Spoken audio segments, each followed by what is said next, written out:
Buku The Achievement Habit, Bab 6. Jaga bicara Anda. Ketulusan.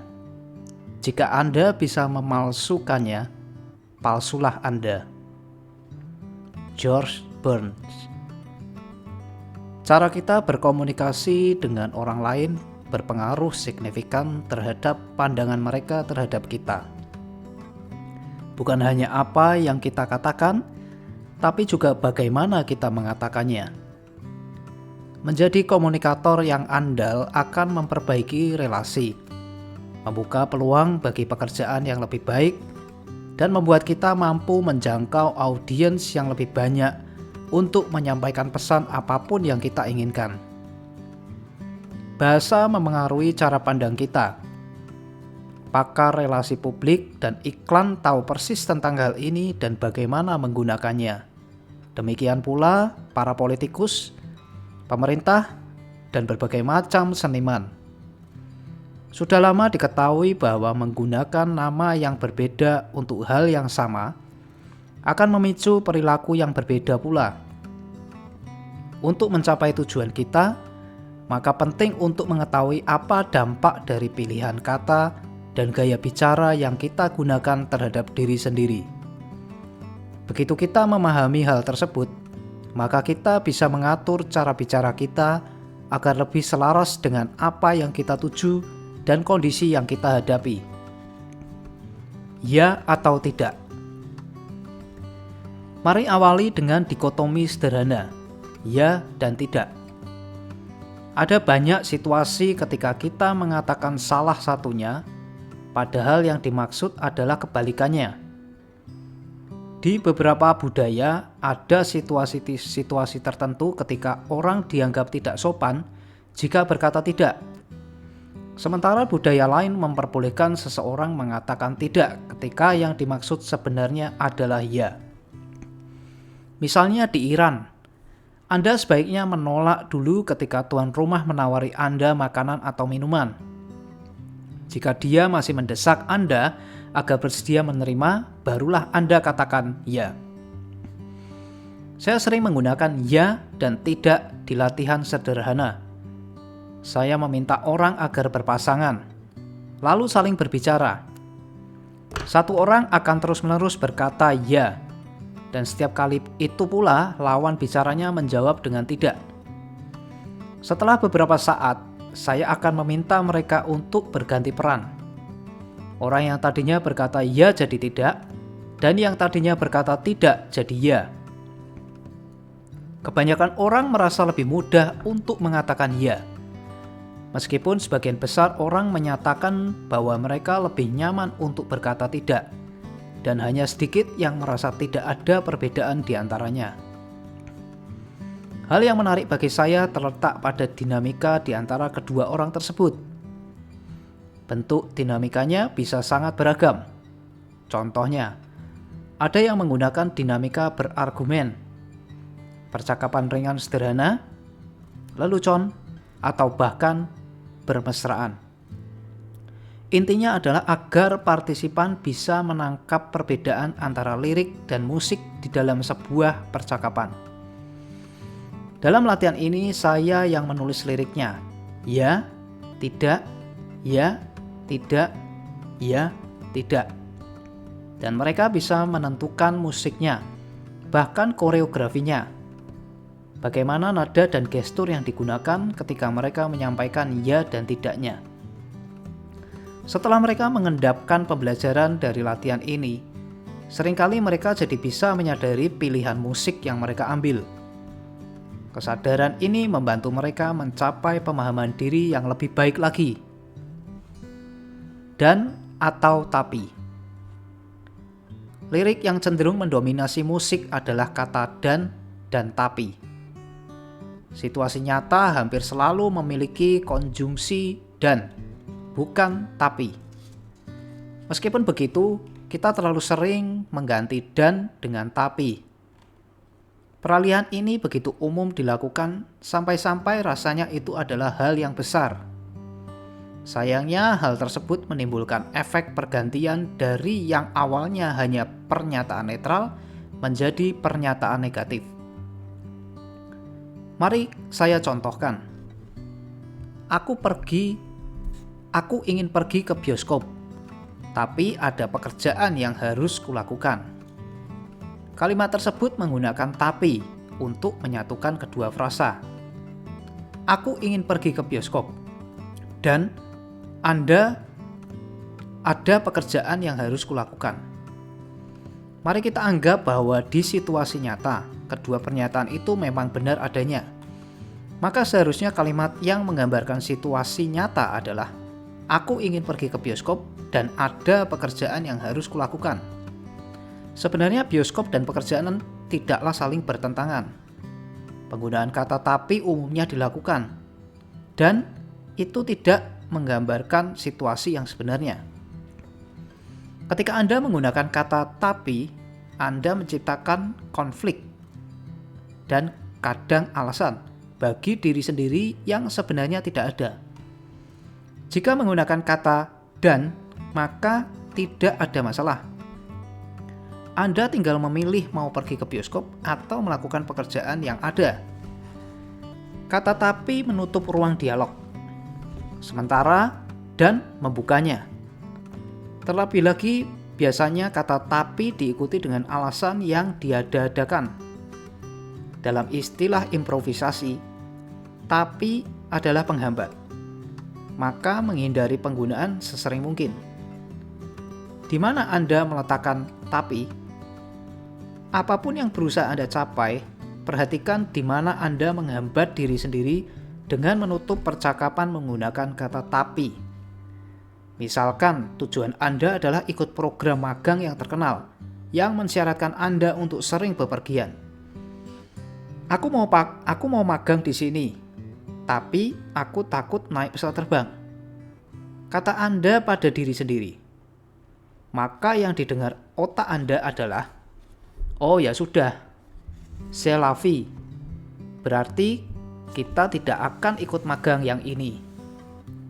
Jika Anda membuka dialog dengan dan aku takut naik pesawat terbang, maka otak Anda berkesempatan mencari cara untuk memenuhi kedua bagian dari kalimat tersebut. Mungkin Anda akan mencari pengobatan ke terapis. Mungkin Anda akan belajar meditasi. Masalahnya jika Anda hanya menggunakan dan dalam sebuah percakapan, Anda akan terdengar aneh.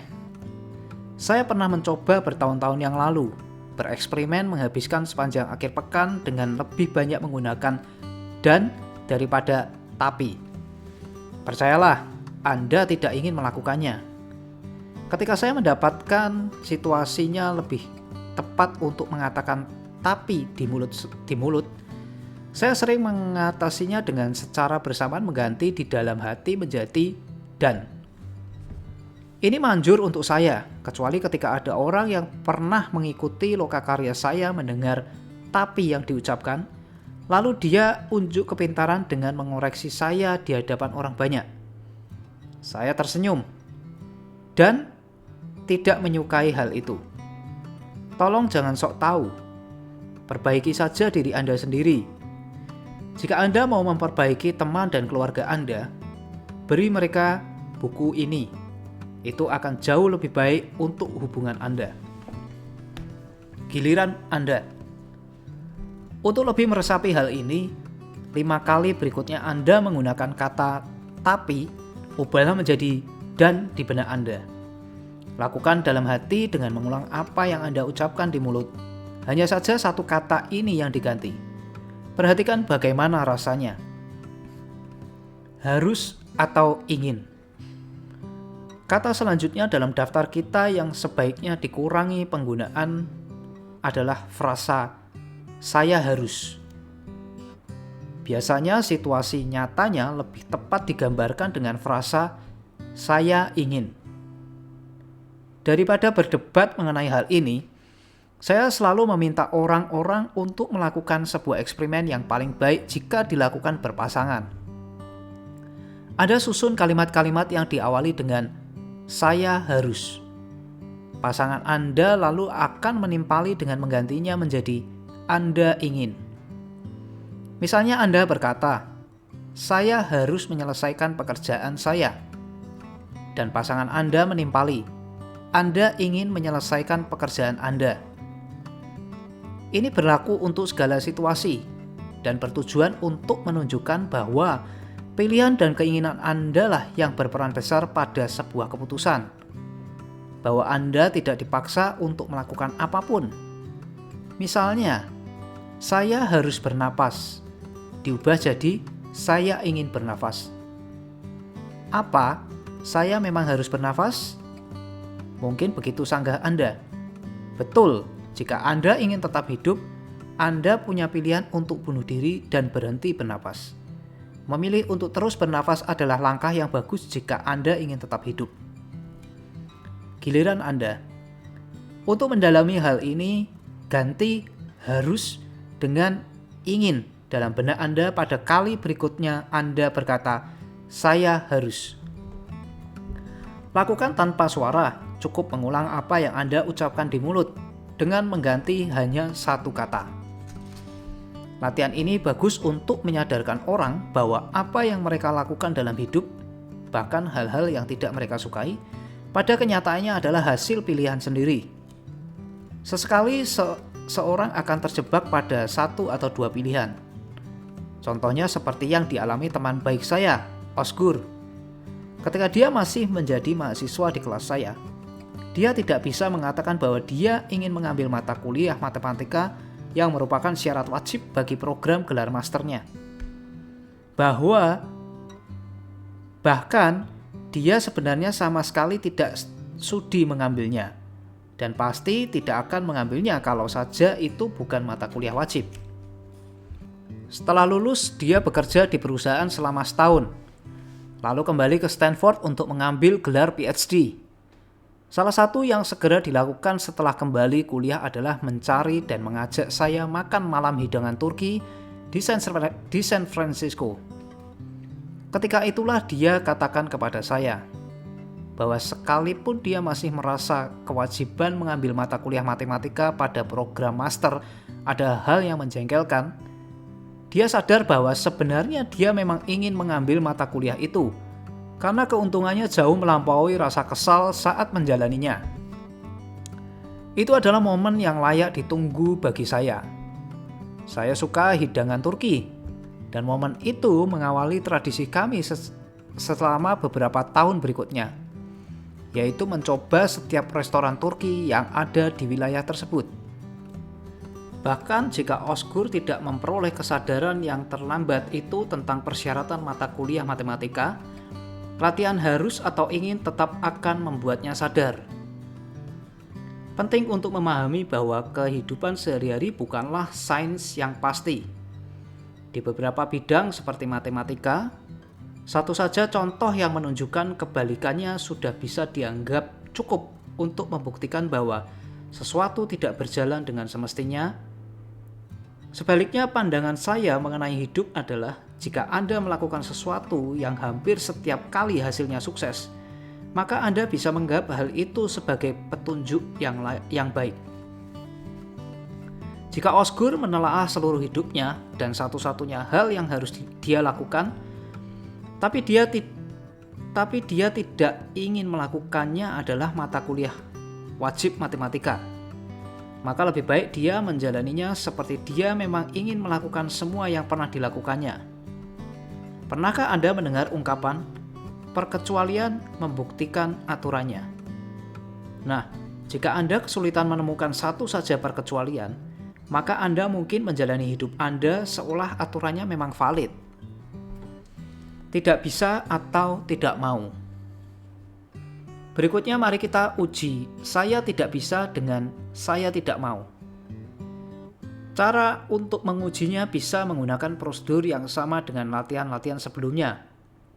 Jadi misalnya, jika Anda katakan keras-keras, saya tidak bisa berhenti bernafas. Anda ucapkan lagi dalam hati, saya tidak mau berhenti bernafas. Perubahan sederhana dari tidak bisa menjadi tidak mau seringkali berdampak meningkatkan keyakinan.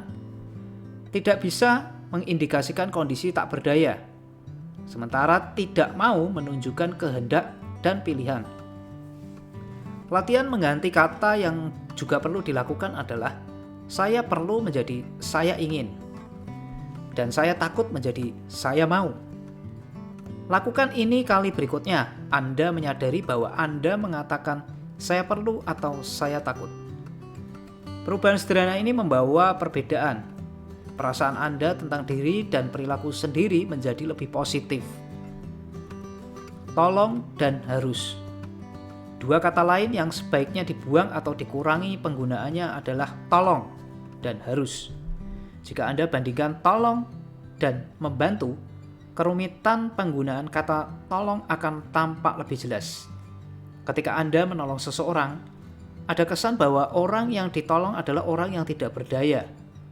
Hanya Anda yang memiliki kemampuan untuk melakukan sesuatu. Sementara ketika membantu orang, maka Anda memperlakukannya dengan lebih hormat dan secara tidak langsung mengatakan bahwa dia pun juga bisa melakukan sesuatu. Membantu adalah kata yang lebih baik, sementara menolong kadang bisa berarti negatif. Begitu juga halnya dengan harus. Menggunakan kata itu secara tidak langsung menunjukkan bahwa aktivitas tersebut dilakukan atas dasar kewajiban, bukan karena mau. Latihan yang saya anjurkan untuk kata ini menempatkan satu pihak menyampaikan kalimat yang diawali dengan saya harus. Rekannya lalu menimpali, apa itu harus? Setelah 2 menit melakukannya, orang yang mengucapkan kata harus akhirnya akan paham.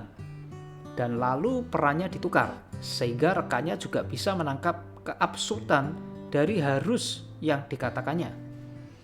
Latihan ini juga menyenangkan untuk dilakukan sendiri. Pertanyaan mengapa?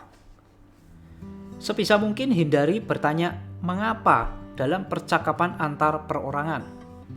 Ketika Anda bertanya pada seseorang kenapa dia melakukan sesuatu, kata itu akan terdengar seperti mengandung konotasi yang negatif dan syarat dengan ketidaksetujuan. Sehingga orang yang ditanya jadi merasa perlu untuk membela diri. Sebaiknya nyatakan posisi Anda secara jelas dengan menggunakan pernyataan saya. Daripada bertanya mengapa kamu memilih Jane sebagai co-leader, lebih baik katakan aku tersinggung kamu tidak memilihku untuk menjadi co-leader. Percakapan yang jujur dan langsung akan menghemat waktu dan mengefektifkan pencapaian tujuan Anda. Dalam kasus ini, jawaban mengapa Jane yang terpilih bisa jadi adalah alasan yang bagus dan kemungkinan besar tidak membuka peluang bagi Anda untuk menyampaikan perasaan sakit hati Anda. Pertanyaan secara umum. Pertanyaan faktual, pertanyaan terhadap opini, dan pertanyaan retorik adalah jenis pertanyaan yang umum digunakan dalam percakapan normal. Penting untuk menyadari bahwa tidak semua pertanyaan adalah benar-benar pertanyaan. Hampir semua orang tahu bahwa tidak ada pertanyaan yang benar-benar diajukan dalam berbagai sapaan. Bagaimana kabar Anda hari ini? Apakah Anda mengalami hari yang baik? Dan bagaimana perasaan Anda? Tidak ada yang mengharapkan jawaban untuk pertanyaan seperti itu. Pertanyaan-pertanyaan yang seperti tak bermakna ini hanya menunjukkan iktikat baik dan bisa digunakan untuk menyatakan rasa kemanusiaan orang lain. Ketika saya ditanya seperti ini oleh orang asing, biasanya saya menduga ada iktikat baik dalam diri mereka. Sehingga saya bersedia ikut bermain dan menjawab seperti yang diharapkan. Meski begitu, saya jadi lebih sulit untuk mengendalikan diri saya, tahu bahwa pertanyaan tersebut diajukan hanya untuk mengikuti aturan dalam pekerjaan mereka. Pada satu kesempatan, rasa iseng saya menggelitik. Percakapan berikut ini terjadi antara saya dan kasir supermarket. Bagaimana kabar Anda hari ini? Saya sedang sekarat karena kanker. Baguslah. Semoga harimu baik. Jelas sekali dia bertanya karena diharuskan, dan dia sama sekali tidak peduli atau bahkan tidak menyimak jawaban saya. Di samping sebagai sapaan, beberapa orang sering menggunakan pertanyaan semacam itu sekadar untuk mengisi kekosongan. Mereka merasa harus mengatakan sesuatu, jadi mereka mengajukan pertanyaan. Seperti si kasir, mereka tidak sungguh-sungguh peduli dengan jawabannya. Perhatikan mereka ada di tempat lain. Dan mereka bahkan tidak benar-benar menyimak. Kadang mereka sudah mengajukan pertanyaan lain meski orang belum selesai menjawab pertanyaan sebelumnya. Pada kasus ini, pertanyaan-pertanyaan tersebut menjadi tidak relevan. Selama si penanya tidak peduli dengan jawabannya, maka itu bukanlah pertanyaan yang tulus. Dalam hubungan guru-murid atau atasan-bawahan, pertanyaan juga bisa digunakan sebagai simbol status. Jika saya seorang guru dan murid bertanya kepada saya, maka itu menunjukkan bahwa mereka menghormati saya. Mereka ingin tahu jawaban saya. Mereka pikir saya cerdas. Iya kan? Atau bisa juga sebaliknya. Mereka ingin terlihat sedang mengajukan pertanyaan yang cerdas. Pernah melihat seorang berceloteh panjang lebar di sebuah rapat, mengeluarkan kata-kata rumit, seolah-olah sedang mengajukan pertanyaan kepada si pembicara, dan menduga bahwa dia hanya ingin agar peserta rapat yang lain mendengar kata-katanya saja.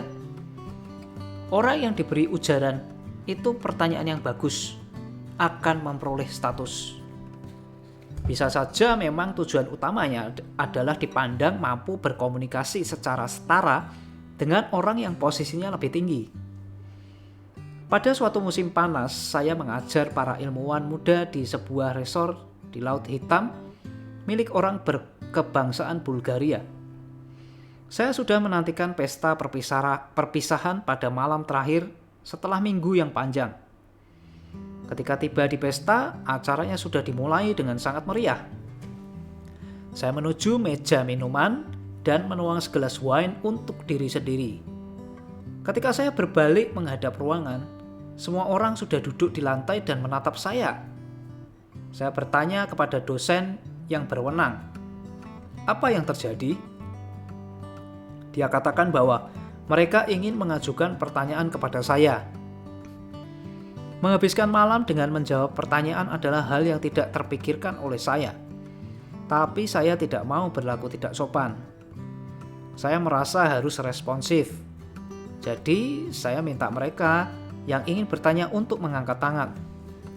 Sepertinya semua orang ingin bertanya. Selama sesaat rasanya harapan saya untuk menghabiskan sepanjang malam dengan bersenang-senang mulai pupus. Putus asa, saya minta mereka semua untuk memejamkan mata dan membayangkan diri sedang bercakap-cakap dengan saya, mengajukan pertanyaannya. Lalu saya minta mereka membayangkan saya menjawab pertanyaan mereka. Terakhir, saya minta mereka untuk buka mata dan acungkan tangan jika mereka masih merasa belum mendapat jawaban. Tidak ada tangan yang teracung. Jadi saya berkata, "Bagus, ayo semua berdiri dan kita berpesta." Sampai hari ini saya yakin bahwa tidak ada pertanyaan yang benar-benar ingin diajukan pada saat itu. Sepanjang minggu itu mereka berkesempatan mengajukan pertanyaan apapun yang ingin ditanyakan. Saya terutama senang karena tidak membiarkan siapapun yang merancang skenario itu membangkitkan ego saya. Apapun jawaban yang mereka beri pada diri sendiri, tidak menghalangi kami semua untuk menikmati malam yang benar-benar menyenangkan. Agar pertanyaan menjadi tulus, si penanya haruslah mencari informasi. Misalnya, siapa nama Anda? Jam berapa sekarang? Dan cara mana yang paling cepat untuk sampai ke bandara? Seluruhnya tampak seperti pertanyaan yang tulus. Tapi semuanya tetap tak bisa dipastikan sampai kita tahu bahwa si penanya memang peduli dengan informasi yang diberikan. Siapa nama Anda? Bisa saja hanya pertanyaan untuk mengisi kekosongan.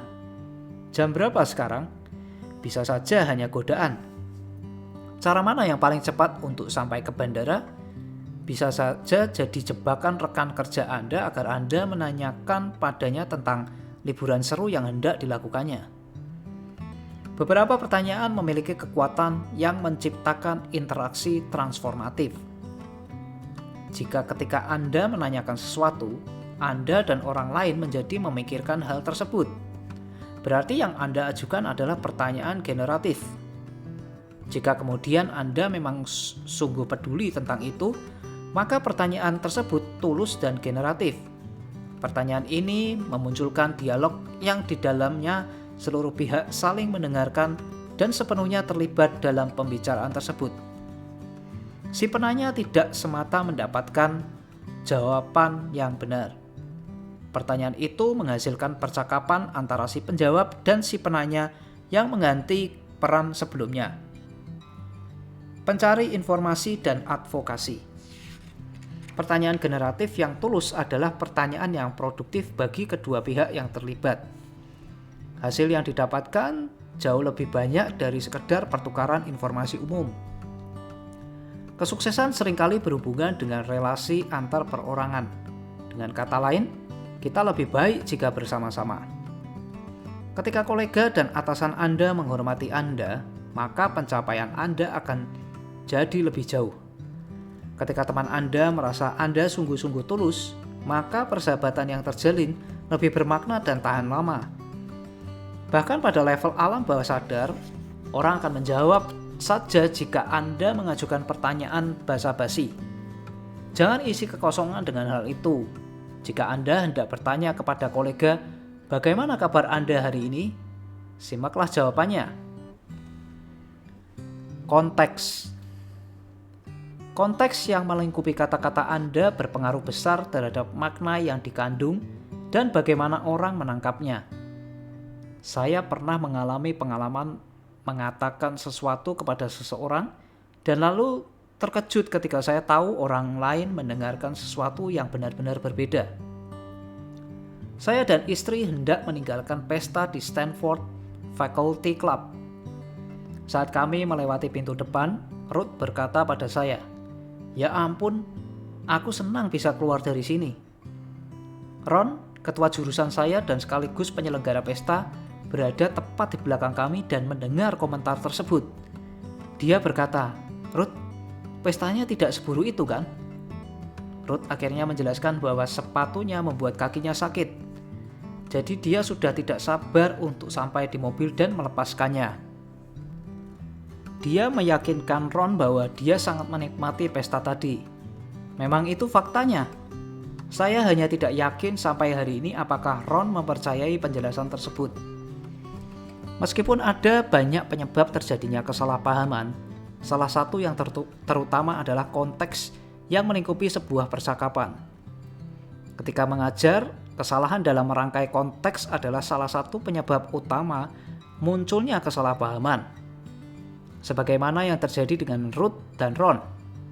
Mahasiswa mungkin sedang membicarakan sepatunya, sementara yang didengar si dosen adalah tentang pestanya.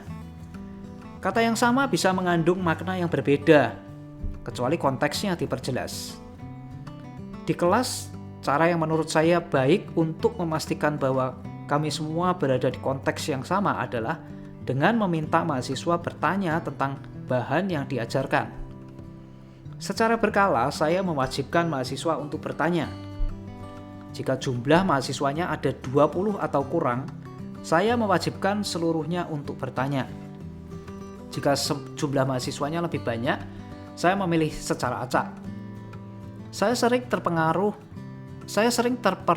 terperangah mendapati betapa jauhnya konteks yang disampaikan mahasiswa dari yang pernah saya duga. Saya akan meminta mereka mengajukan pertanyaan apapun.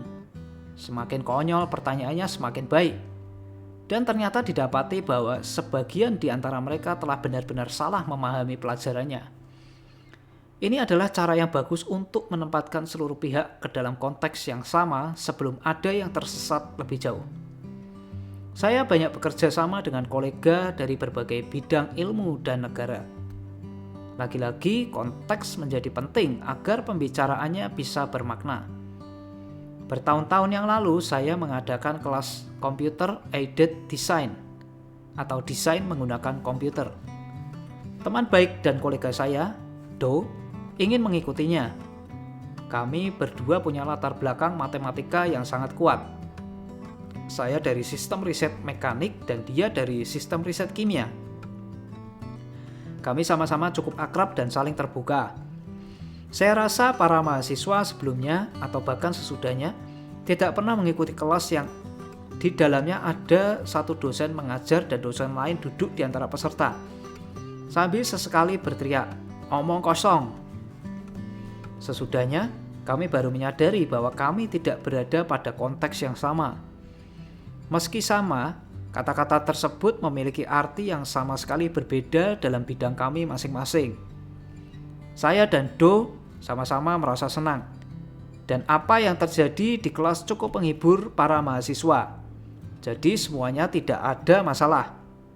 Seandainya saja kami tidak memiliki gaya komunikasi yang lugas dan terbuka, tentu itu akan menjadi bencana. Percakapan. Dalam komunikasi verbal, lirik dan musik sama-sama penting. Tapi orang seringkali mengabaikan musiknya. Bahkan hal yang sederhana seperti latihan ya atau tidak dapat menjadi pengalaman yang amat berbeda dalam segala hal. Latihan tersebut bisa dilakukan dengan cara seperti marah-marah, cara yang membosankan, cara yang menarik, lucu, menyindir, santai, menggoda, menyenangkan. Intinya musik bisa saja lebih penting daripada lirik. Pada kesempatan yang lain, bisa saja liriknya tidak benar-benar penting. Lirik di banyak lagu pop misalnya, hanya untuk menciptakan suasana dan menarik minat, bukan untuk dipahami secara harafiah. Mirip seperti itu, mengeluhkan situasi kita adalah cara yang mudah untuk menarik perhatian orang dan membuat mereka tertarik pada kita. Meskipun sebenarnya kita tidak benar-benar butuh saran mereka. Apa yang terjadi jika Anda meratap dan berkeluh kesah kepada teman Anda, lalu mereka memberi saran? Anda berterima kasih pada mereka dan menerima sarannya. Atau Anda merespon dengan, "Ya, tapi..." Jika Anda melakukan yang kedua, maka itu adalah tanda yang cukup jelas bahwa Anda hanya ingin didengar dan tidak tertarik untuk menyelesaikan masalah yang ada. Ini juga berlaku sebaliknya. Jika Anda membantu teman dengan memberi saran, dan mereka hanya merespon dengan "ya, tapi", maka itu adalah isyarat bahwa mereka tidak ingin Anda membantunya. Mereka hanya ingin didengar. Mereka hanya ingin melegakan hati dan berbagi. Mereka ingin Anda mendengarkan lagu yang mereka dendangkan. Maka respon yang paling tepat adalah mendengarkan dengan penuh perhatian dan kepedulian terhadap perasaan dan pengalaman mereka. Saya selalu merasa geli dengan teman-teman istri saya yang saling memberi saran agar minum obat antihistamin jika mengalami gejala demam atau flu. Mereka adalah wanita yang sudah mengasuh dan membesarkan anak hingga dewasa, dan entah sudah berapa kali mengalami demam atau penyakit-penyakit umum lainnya. Mereka hanya ingin berkeluh kesah. Mereka tidak butuh atau menginginkan saran medis dari teman-temannya. Mereka hanya ingin sedikit empati. Terutama mereka butuh terhubung dengan teman-temannya, karena anak-anak mereka yang sudah dewasa sudah jarang bercakap-cakap dengan mereka. Lalu ada pula berbagai jenis komunikasi yang berbeda-beda. Salah satu putra kami yang sudah dewasa biasanya tidak suka dengan percakapan telepon yang panjang, padahal itu yang disenangi ibunya. Awalnya ini menyakitkan. Kini mereka sudah menerapkan sebuah sistem. Jika putra kami sedang tidak ingin mengobrol, maka dia akan berkata, "Ini telepon bisnis." Dan bisa saja mengubah status tersebut di tengah panggilan telepon. Butuh waktu cukup lama sampai mereka bisa merasa nyaman dengan kebutuhan percakapan masing-masing yang berbeda. Anda juga bisa melakukan ini dengan para kolega. Daripada Anda berbicara panjang lebar, lebih baik beri peringatan terlebih dahulu kepada mereka. Katakan, "Saya bisa sampaikan secara ringkas kalau Anda memang sedang sibuk." Atau, "Anda ingin mendengar ini sekarang?" Saya punya teman dekat yang suka sekali merasa nyaman dengan satu orang. Dia akan asik terlibat dalam sebuah percakapan dengan seseorang yang berada di sebelahnya pada sebuah pesta makan malam. Ini sering membuat orang lain di meja yang sama merasa terabaikan. Terlebih lagi, dia seringkali mendominasi percakapan dengan menceritakan kisahnya sendiri. Beberapa tahun yang lalu, kami menghadiri sebuah pesta besar, dan saya melihat dia menghabiskan sepanjang malam untuk berbincang dengan seorang wanita yang tidak saya kenal. Keesokannya dia berkomentar bahwa pesta itu sangat menyenangkan. Saya bertanya padanya tentang wanita yang diajaknya bicara. Dia tidak tahu apapun tentang wanita itu, karena dia menghabiskan sepanjang malam dengan bercerita tentang kisahnya sendiri. Wanita misterius itu jelas seorang pendengar yang baik dan sabar. Saya mengenal sepasang suami istri yang senang sekali menceritakan setiap pengalamannya secara mendetail dengan teman-teman mereka. Mereka menyebutnya the briefing. Dan dengan melakukan itu, mereka tampak merasa puas. Menceritakan secara detail membuat pengalaman aslinya jadi tampak lebih jelas, sehingga mereka terbantu untuk merasakan lagi pengalaman sebelumnya. Ini juga menjadi cara utama bagi mereka untuk terhubung dengan orang lain. Sebaliknya, saya merasa membicarakan pengalaman saya dengan terlalu mendetail justru kurang memuaskan daripada sekedar mengingatnya di benak atau menuliskannya. Jadi ketika ada orang yang meminta saya untuk debrief atau bercerita mendetail, saya akan pura-pura bahwa yang saya dengar adalah be brief atau ringkas saja. Tentu saya juga butuh merasa terhubung dan berbagi perasaan. Namun demikian, dengan saya biasanya lebih sedikit itu lebih baik. Orang-orang dengan gaya berbeda tetap bisa berkomunikasi dengan baik. Misalnya, saya, istri saya, dan anak-anak kami semuanya punya gaya komunikasi yang berbeda-beda. Namun kami bisa menyiasatinya. Jika tidak punya banyak pengalaman berkomunikasi dengan orang lain, memang sulit untuk mengetahui cara yang paling tepat agar pesan Anda tersampaikan. Setiap kondisi baru memiliki tantangannya masing-masing. Berikut adalah beberapa panduan yang bisa berguna. Pertama, berbicaralah dengan sebanyak mungkin menggunakan pengalaman dan perasaan Anda sendiri. Dengan begitu, Anda bertanggung jawab penuh atas apa yang Anda katakan. Dan orang lain juga mudah untuk mengikuti arahan Anda, sehingga mereka juga bertanggung jawab penuh atas apa yang mereka katakan. Ketika berkomentar tentang orang lain, Anda harus sadar bahwa Anda sebatas memberi opini. Cara yang paling baik adalah membicarakan tentang bagaimana perasaan Anda terhadap sesuatu atau apa yang menjadi keyakinan Anda secara personal. Jangan mengeneralisasi penilaian personal Anda. Gunakan pernyataan saya. Salah satu hal yang paling sulit dilakukan adalah mendengarkan cerita orang lain dan tidak memotongnya. Kebanyakan orang memotong cerita orang lain karena ingin mengatakan sesuatu yang mereka takut nanti akan kelupaan atau sudah jadi tidak relevan lagi. Lebih baik biarkan saja. Jika memang masih bisa dikatakan sesudahnya, maka sampaikanlah. Tapi jika tidak, tak peduli seberapa brilian hal tersebut sebenarnya, maka tidak akan ada yang ingin tahu. Hal berikutnya yang sulit dilakukan sebagai pendengar adalah untuk tidak langsung meneruskan percakapan dengan cerita Anda sendiri. Cerita Anda itu mungkin tidak cukup relevan dengan topik yang ada seperti yang Anda kira. Dan jika itu dilakukan, orang yang baru saja bercerita akan merasa bahwa Anda tidak benar-benar mendengarkan atau memahami maksud yang mereka sampaikan. Sebaliknya, jika cerita Anda memang sesuai topik dan adalah cerita yang lebih bagus, maka Anda akan tampak seperti orang yang mendominasi. Cerita dari orang lain itu menjadi tidak relevan dan dia akan merasa terabaikan, tidak didukung oleh cerita Anda. Saya punya seorang teman baik yang bercerai setelah bertahun-tahun menikah.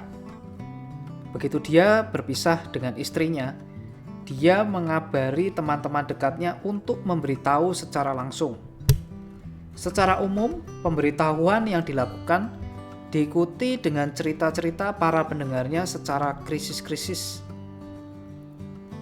Diikuti dengan cerita-cerita para pendengarnya tentang krisis-krisis pernikahan yang pernah mereka alami sendiri. Bisa dipahami bahwa teman-temannya, termasuk saya, ingin menunjukkan kepadanya bahwa kami paham kondisinya. Padahal, dia justru merasa tidak didengarkan. Ketika merenung kembali, saya sadar bahwa saya bisa jadi teman yang lebih baik seandainya saya bisa mengesampingkan rasa jengah dan berbicara tentang perasaannya daripada tentang kisah saya.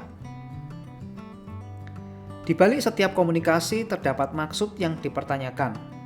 Apa yang hendak Anda komunikasikan? Mengatakan saja bukan berarti lantas hal itu dikomunikasikan. Saya menyadari hal ini sejak pertama jadi dosen. Saya akan mengatakan hal yang sama selama beberapa kali. Berusaha menjelaskan pentingnya hal tersebut. Anehnya jika saya melakukan pertanyaan tentang hal tersebut dalam ujian, ada saja mahasiswa yang bertanya, pertanyaan itu tidak adil karena Anda sama sekali tidak pernah membahas itu di kelas. Ini menjelaskan bahwa dunia para dosen dan dunia para mahasiswa sangatlah berbeda. Dan sayalah yang bertanggung jawab untuk memastikan apa yang ingin saya komunikasikan bisa ditangkap dengan baik. Bahkan jika seluruh pihak sepakat dengan apa yang dikatakan, atau bahkan ada perjanjian tertulis yang ditandatangani, itu bukan berarti semua orang benar-benar menyetujui hal yang sama. Seringkali ada kesalahpahaman yang tak disengaja. Hal ini terjadi secara umum karena orang tidak memastikan maksudnya, bukan hanya perkataannya disampaikan. Ingat, komunikasi yang efektif memerlukan dua hal, maksud dan perhatian. Dibutuhkan maksud yang jelas agar maknanya tersampaikan, dan juga butuh perhatian yang jelas untuk memastikan bahwa pesannya sudah tersampaikan. Kecuali Anda punya ikatan yang luar biasa erat dengan seseorang. Mengatakan saja seringkali tidak cukup waktu untuk sungguh-sungguh mengomunikasikannya. Para aktor tahu bahwa mereka tidak bisa memerankan suatu karakter dengan baik, kecuali mereka tahu bagaimana jalan pikir si karakter. Begitu pula komunikasi yang baik terjadi ketika seluruh pihak tahu bagaimana jalan pikir masing-masing. Ini saran utama saya untuk komunikasi interpersonal yang baik. 1. Bicara dengan pengalaman sendiri. Katakan, saya tahu, saya pikir, saya rasa, reaksi saya. Bukan semua orang tahu, kita pikir, kita rasa, reaksi semua orang. Lebih baik bertanggung jawab atas apa yang dikatakan daripada melekatkan segalanya kepada semua orang. Anda saja tidak selalu tahu apa yang sesungguhnya Anda pikirkan, apalagi mengetahui pikiran orang lain. 2. Jangan bersikap menghakimi. Jika Anda harus bersikap demikian, terutama dalam sebuah argumen atau situasi yang pelik, katakan dari sudut pandang Anda sendiri, seperti yang ditunjukkan nomor 1. 3. Pahami masalah orang lain. Mereka ingin yakin bahwa Anda mendengarkannya. Cukup pahami masalahnya saja, tak perlu mencoba mengatasinya, kecuali mereka memang meminta bantuan Anda secara lugas. Mereka tidak mau saran Anda atau mendengar pengalaman Anda yang mirip seperti itu. Mereka hanya ingin tahu bahwa Anda sudah memahami cerita mereka. Ini tentang mereka, bukan Anda. 4. Jangan ajukan pertanyaan mengapa. Buat pertanyaan netral tentang posisi Anda. Menanyakan apa alasan seseorang melakukan sesuatu akan membuat mereka merasa harus defensif. 5. Dengarkan dengan seksama, bahkan ketika Anda merasa tahu apa yang hendak mereka katakan atau bahwa Anda sudah pernah mendengarkannya. Jangan memotong atau bersikap tidak peduli. Jangan sibuk sendiri memikirkan jawaban Anda saat mereka sedang berbicara. Ikhlaslah untuk melepaskan gagasan Anda, tak peduli secemerlang apapun itu. Ketika Anda bercerita, sampaikan dengan jelas apa maksud Anda. Bersiaplah untuk disalahpahami atau disalahartikan. Jika apa yang Anda sampaikan ada hal yang sungguh-sungguh penting, pastikan pesannya tersampaikan dengan cara meminta si pendengar mengulang kepada Anda. 7. Pastikan apa yang Anda komunikasikan ditangkap sebagaimana yang Anda inginkan. Jangan sekedar menyampaikan pesan. Miliki niat dan perhatian agar pesannya tertangkap sebagaimana yang Anda inginkan. Pastikan Anda memahami apa yang sedang dikomunikasikan kepada Anda. Jangan sekedar menjadi pendengar yang baik. Buat diri Anda menangkap maksudnya, bukan hanya kata-katanya. Jika Anda memiliki keraguan, ulangi lagi apa yang baru dikatakan lawan bicaranya dengan susunan kata-kata yang baru. Jadi, yang saya tangkap adalah, atau Anda sepertinya merasa, usahakan untuk memahami inti yang disampaikan atau perasaan orang yang menyampaikan. Lalu pastikan bahwa Anda memahaminya dengan tepat.